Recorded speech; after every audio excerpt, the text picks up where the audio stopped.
2026 ஆங்கில புத்தாண்டு உங்கள் அனைவருக்கும் இனிய சிறப்பான ஆண்டாக இருக்க நல்வாழ்த்துக்கள். 2026ஆம் ஆண்டு விருச்சிக ராசிக்கு எப்படி இருக்குன்னு பார்க்கலாமா பாலாஜி சார்? விருச்சிக ராசி பொறுத்த வரைக்கும் மேடம், ராசிக்கு 4ஆம் இடத்தில் ராகு பகவான், 5ஆம் இடத்தில் சனி பகவான், ராசிக்கு 9ஆம் இடத்திற்கு குரு வரார்.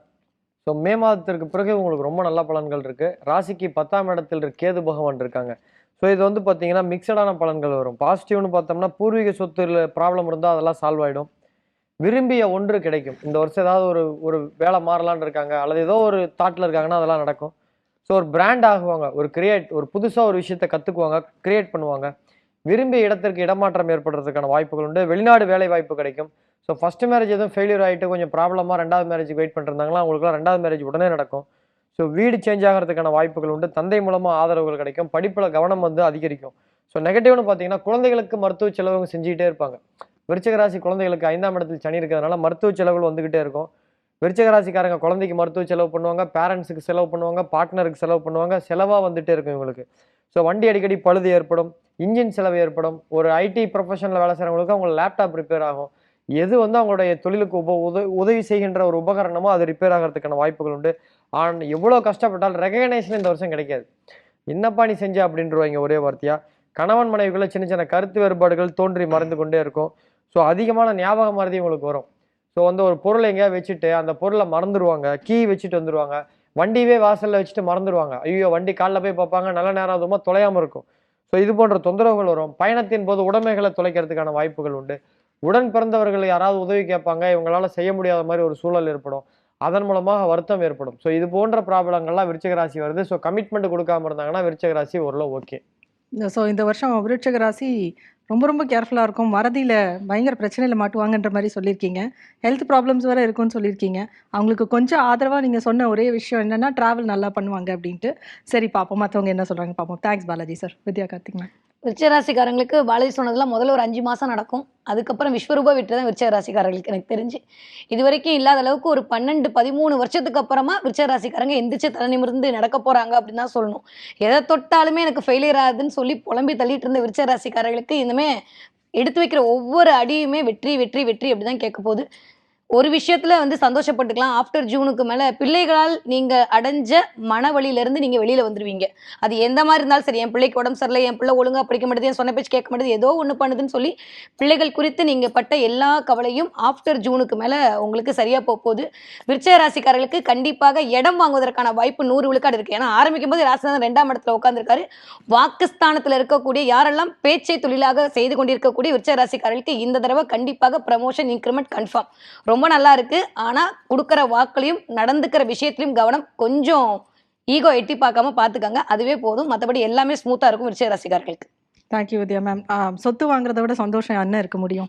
ஸோ அதோட சொத்து வாங்குறோன்னா பணம் எல்லாம் வந்துடும். அப்போ விருச்சிக ராசிக்காரர்கள் ரொம்ப ஹாப்பியாக இருப்பாங்கன்னு நினைக்கிறோம். ரேவதி மேம். விருச்சிக ராசி 2026 பிறப்பு பெரிய ஒரு மாற்றத்தை ஏற்படுத்தி கொடுக்க போகுது. எல்லா இடத்துலையுமே வந்து பார்த்தீங்கன்னா ஒரு ஆஃபீஸாக இருக்கட்டும், ஒரு பிஸ்னஸ் இடமா இருக்கட்டும், இல்லை குடும்பத்திலேயே இருக்கட்டும், தனித்து விடப்பட்டவர்கள் போல வாழ்ந்திருப்பாங்க. தனிமையை அதிகமாக சுவாசித்து அதில் வெறுப்போட உச்சகட்டத்தில் இருந்தவங்களுக்கு இந்த வருஷம் இந்த குருவுடைய பார்வையும் சரி, 5ல் இருக்கக்கூடிய சனியுடைய, அதாவது விருச்சகத்தை பொறுத்த வரைக்கும் வந்து பார்த்தீங்கன்னாக்கா இந்த சனி பகவான் வந்து யோகாதிபதி 6ல் உட்காந்துருக்காரு குரு பார்வையில். நல்ல ஒரு தெளிவான யார்கிட்ட எப்படி நடந்துக்கணும், அதாவது விருச்சிக ராசியை பொறுத்த வரைக்கும் நிறைய சீக்ரெட்ஸ் அவங்களுக்குள்ளே இருக்கும். அதே போல் இந்த வருஷம் வந்து பார்த்திங்கன்னா எல்லாருக்கிட்டையும் எப்படி மேனேஜ் பண்ணிவிட்டு எல்லாரோட ஒத்துமையாகவும் குடும்பத்துலேயும் அவங்களுக்குன்னு ஒரு அங்கீகாரமும் கிடைக்க போகுது. ஆனால் வருஷம் பிறக்கும்போது ராசிநாதன் 2ஆம் இடத்துல அஸ்தங்கத்தில் இருக்கார். ஸோ வருஷம் பிறந்து மார்ச் வரைக்கும் பேச்சை மூச்சு காற்று போல் பயன்படுத்தணும். அட்வைஸுக்கு கூட கொட்டாய் விடத்துக்கு கூட வாய் திறக்காமல் இருக்கிறது சிறப்பை ஏற்படுத்தி கொடுக்கும். நல்லதே செய்ய போனாலும் உபத்திரத்தை சந்திக்கிறது இந்த மார்ச் வரைக்கும் விருச்சிக ராசி. அதுக்கு அடுத்த நிலையாக வந்து பார்த்தீங்கன்னாக்கா காதல் திருமணம் கைகூட போகுது. திருமணம் சார்ந்த விஷயங்கள் வெற்றியை ஏற்படுத்தி கொடுக்க போகுது. அதே நேரத்தில் 4ஆம் இடம் சொல்லக்கூடிய இடத்துல ராகு இருக்கிறனால சுகஸ்தானத்தில் ராகு உட்கார்றது தேவையில்லாத பழக்க வழக்கங்களை உருவாக்கி கொடுத்துரும். அதில் இன்னும் கொஞ்சம் கவனமாக இருக்கணும். தொழில் ஸ்தானத்தில் கேது பகவான் உட்கார்ந்துருக்காரு. தொழில் நல்லபடியாக போயிட்டு இருக்க இடத்துல சின்ன சின்ன விஷயங்கள் இடைஞ்சல்கள், லேபர்ஸ் கிட்ட ஒரு இடைஞ்சல் ஏற்படுத்தி கொடுக்கறது, இல்லை இயந்திரங்கள் பழுதாகி பிரச்சனையை கொடுக்கறது, இந்த மாதிரி விஷயங்கள்லாம் இருக்கிறது. அங்கே கேது பகவான் இருக்கிறதுக்கு ஒரு கம்பெனிலேயோ ஒரு ஆஃபீஸ்லேயோ வந்து பார்த்தீங்கன்னா ஒரு கணபதி ஹோமம் பண்ணிக்கிறது இன்னும் சிறப்பை ஏற்படுத்தி கொடுக்கும். Thank you ma'am. நீங்கள் சொன்னதை வச்சு பார்த்தோன்னா ஒரு பக்கம் நல்லா இருக்கா, அந்த ராசி நல்லா இருந்தாலும் கொஞ்சம் வாய் அடக்கி இருக்கிறது கொஞ்சம் நல்லது அப்படின்னு சொல்லியிருக்கீங்க. ரொம்ப சீக்ரெட்டான ராசிக்காரங்கன்னு சொல்லிட்டீங்க. கண்டிப்பாக அவங்க அதுக்கு மேலே ரொம்ப பேச மாட்டாங்கன்னு நம்புவோம். சரி, ராமகிருஷ்ணன் சார் நீங்கள் என்ன சொல்கிறீங்கன்னு பார்ப்போம். ஒவ்வொரு கிரகத்துக்கும் ஒரு பெரிய வலிமையான ஸ்தானங்கள் சொல்லப்பட்டிருக்கு பிரமாணத்தில். அப்படி பார்க்கும்போது குருவுக்கு ரொம்ப ரொம்ப உசந்த ஸ்தானம் வந்து 9ஆம் இடம். விருச்சிக ராசிக்கு 12/12/2014 டைம் சரியாக இல்லை. கிட்டத்தட்ட ஒரு 12 வருஷம் கழித்து இப்போ தான் யோகமான பீரியட் வந்திருக்கு. கல்யாணத்துக்கு காத்துக்கிட்டு இருந்தவங்களுக்கு வீட்டில் வந்து பந்தலை போட்டுற வேண்டியதான், கல்யாணத்தை பண்ணிட வேண்டியதான். எந்த தோஷங்கள் இருந்தாலும் கல்யாணம் கன்ஃபார்ம்டு. குழந்தை இல்லாதவளுக்கு குழந்தை பிறப்பு கன்ஃபார்ம்டு. அது மாதிரி ஏதோ எப்போ நம்ம வேண்டின்னு இருப்போம், ஏதோ ஒரு தெய்வத்துக்கு நான் பண்ணுறேன், அது பண்ணுறேன், இது பண்ணுறேன், அதெல்லாம் இந்த வருஷத்தில் அவங்க வந்து நிறை செலுத்துவதற்கான ஒரு நல்ல ஒரு வாய்ப்புகள் கண்டிப்பாக வந்து சேரும். தாயாரினுடைய உடல் ஆரோக்கியத்தில் ரொம்ப கவனமாக இருக்கணும். சின்னதாக ஒரு பிரச்சனையாக இருந்தாலும் உடனடியாக போய் ஹாஸ்பிட்டலில் போய் பார்க்கறது, அதற்கான ட்ரீட்மெண்ட் எடுத்துக்கிறது நல்லது. கடன் இந்த வருஷம் கண்டிப்பாக அவள் அடைப்பா. ஒரு பெரிய பரிசு மாதிரி அவளுக்கு இந்த வருஷம் ஒரு கிஃப்டாக அமைஞ்சிருக்கு அப்படின்னு நாம் சொல்லலாம். Thank you Ramakrishnan sir. கடன் அடைச்சிட்டாலே சந்தோஷம்தான். முதல்ல நம்ம சொன்ன மாதிரி சில ராசிகளுக்கு பணம் வர மாதிரி, அதோட சந்தோஷம் இல்லை. ரொம்ப முக்கியமாக வந்து அம்மாவை பார்த்துக்கணும்னு சொல்லியிருக்கீங்க. அது நிஜமாக விருச்சிக ராசி எல்லாரும் பார்க்குற எல்லாரும் நல்ல ஞாபகம் வச்சுக்கணும். நன்றி.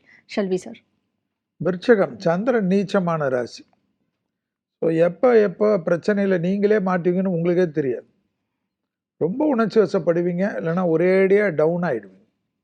ஒன்று ரூமுக்குள்ளே கதவை பூட்டிப்பீங்க, இல்லைன்னா அக்கம் பக்கம் எல்லாம் கதவை திறந்து பண்ணுற மாதிரி சேஷ்டை பண்ணுவீங்க. ஸோ இதுதான் உங்ககிட்ட இருக்கிற ப்ளஸ் அண்ட் மைனஸ். இந்த சமயம் இந்த வருஷம் வந்து ரொம்ப நல்ல விஷயம்லாம் நடக்கிறதுக்கு ஏப்ரல்லேருந்து வரும். ஆனால் பெரியவர்களுடைய ஹெல்த்து கண்டிப்பாக பார்த்தே தீரணும். குலதெய்வத்தை போகக்கூடிய ராசியில் இந்த வருஷத்தில் முக்கியமான ராசி முதல் ராசி விருச்சிக ராசி. அபிராமி அந்தாதியில் 40, 59, 75 படிக்கக்கூடிய ராசியில் விருச்சிகம் வரும். அதே சமயம் திங்கட்கிழமை பசுமாடுகளுக்கு உணவளிப்பது சிறந்த பரிகாரமாக, அஷ்டலட்சுமி கடாட்சத்தை கிடைக்கக்கூடிய பரிகாரமாக காணப்படும். எல்லா விதமான சுபகாரியமும், வீடாக இருக்கட்டும், குழந்தையாக இருக்கட்டும், இன்டீரியராக இருக்கட்டும், புது வண்டி வாங்குறதா இருக்கட்டும், அத்தனை சுபகாரியமும் டக்குன்னு நடக்கக்கூடிய ராசியில் யார் வரும்னா விருச்சிக ராசி வரும். முருகரை பிடித்து கொள்வதும் சுப்பிரமணிய புஜங்கத்தை பிடித்து கொள்வதும் ரொம்ப ரொம்ப முக்கியமான அமைப்பு. எதிரிகளுடைய தேகாரைக்கு எதிரிகளால் பிரச்சனைகள் வரக்கூடிய ராசியில் யார் வரும்னா விருச்சிகம் வரும். எதிரிகளை அண்டர் எஸ்டிமேட் பண்ணாதீங்க. யாரையாவது நம்பி சின்ன வயசு பசங்க வண்டியில் போகிறது, ஃப்ரெண்ட்ஸோட ஏதாவது ஒரு ஃப்ரெண்ட்ஸுக்காக தகராறு பண்ணுறது, யாரையாவது பகைச்சிக்கிறதெல்லாம் பண்ணிங்கன்னா பெரிய சிக்கலுக்கு நீங்கள் போயிடுவீங்க. ரொம்ப ரொம்ப கவனமாக இருக்கணும். மன அழுத்தம் என்பது கண்டிப்பாக காணப்படுகிறது. வயிறு காணப்படுகிறது, கால் காணப்படுகிறது. நரம்பு சம்பந்தப்பட்ட கோளாறு திடீரென்று அதிகரிக்கக்கூடிய ராசிகளில் விருச்சகம் வரும் என்பதை ஞாபகத்தில் வைத்துக் கொள்ளுங்கள். அதே சமயம் எல்லா விதத்திலும் நல்ல விஷயம் சித்திரை மாதம் 1ஆம் தேதியிலேருந்து உங்களுக்கு ஆரம்பிச்சிடும். படிப்படியாக பெரிய லெவலுக்கு அப்கிரேடாக போகக்கூடிய அமைப்பு காட்டுவதும் மனதை ஒருநிலைப்படுத்தக்கூடிய பயிற்சிகள் மிக மிக முக்கியமான ராசி விருச்சிகம்.